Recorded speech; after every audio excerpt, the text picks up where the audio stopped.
ఎడల నీవు వ్రాసిన నీ గ్రంథములో నుండి నా పేరు తుడిచేయి.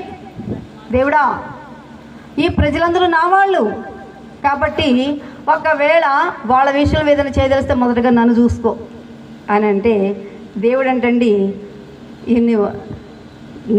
ఆ పనితో ఆ బాధ్యత నాది, నీవేమీ వాళ్ళ కొరకు ఏ విధమైన త్యాగం కూడా చేయనవసరం లేదు. దేవుడు అంగీకరించలా.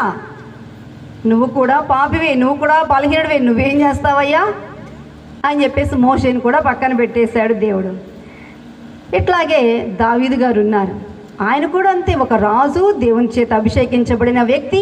ఒక వ్యక్తి జీవితంలోనికండి గర్వము, అహంకారము అనేది వస్తే ఎలా ఉంటుందో అది మనకిక్కడ 2 సమూయేలు 24వ అధ్యాయం అంతా చదివితే అర్థమవుతుంది.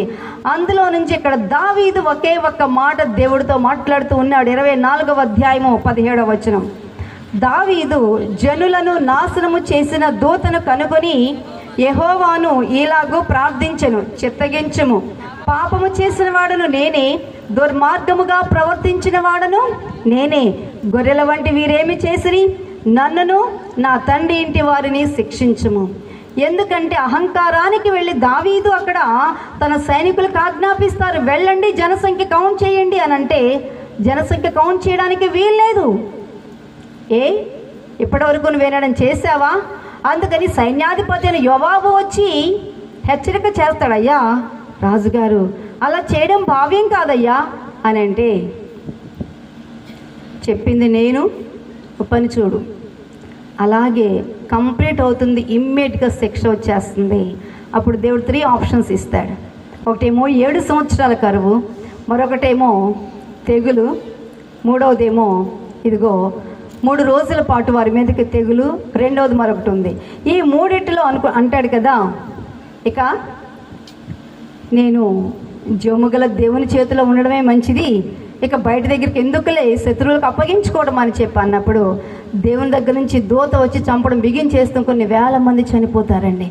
అప్పుడు దావీదు పశ్చాత్తాపపడతాడు, హృదయములో నొచ్చుకుంటాడు.